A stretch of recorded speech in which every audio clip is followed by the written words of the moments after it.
Joining me live is Labor MP Julian Hill and Liberal MP Keith Wolahan. Keith, thanks, and Julian, thanks so much for your time. Keith, starting with you, do you agree with Opposition Leader Peter Dutton's call not to name climate targets ahead of the election? I do, because you've got to do the work about this. This is a complex problem. Decarbonising the economy is a challenge not just faced by Australia, but the United States and the EU. And what we are seeing is that none of those three are going to meet the 2030 targets, especially in a cost of living crisis when electricity is the sector that is hit hardest. So this transition is incredibly complex. You've got to do the modelling, you've got to do the work, and you can only do that when you're actually in government with all of the resources.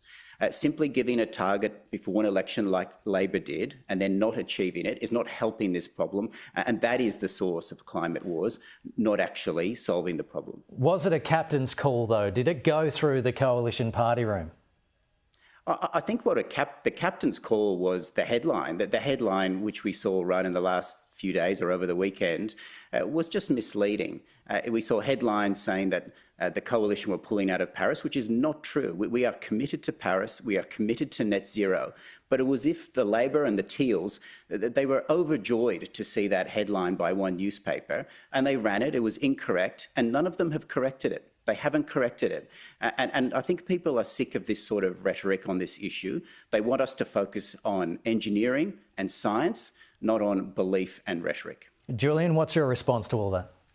Oh, look, if I had to summarise it in one emoji, I'd say the face palm. Like, for goodness sake, honestly, I say to Keith with respect as a mate, that's pathetic. You want to be the alternative government, then you have to do the policy work. That's how our democracy works. The only commitment this mob have to Paris is to getting on a plane and pissing off to play footsie with the far right. I mean, let's be clear. This is not an energy policy. This is not an announcement. This is a distraction because Peter Dutton has one job to try and save his job within the coalition party room. Now, Bridget Archer, give her a due, she was at least honest. She said what a lot of them quietly are muttering and thinking. This is regressive and it's all over the shop. You know, let's be clear also. The government is not backing in renewables on some ideological crusade. It's because they're the cheapest form of renewable energy for Australia. Nuclear power is a fantasy.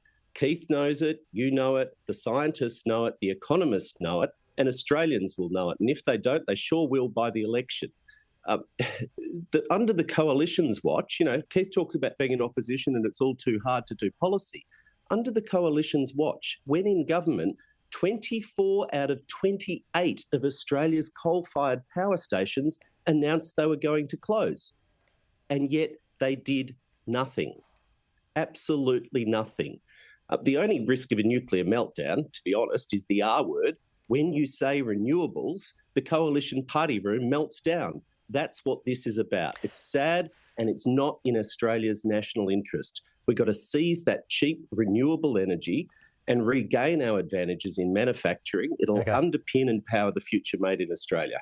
Can I just ask another thing? Keith, the Chinese Premier Li Qiang is in Australia from Saturday. What are you hoping to see as a result from this visit? Yeah, this is an important visit. There's two aspects to it.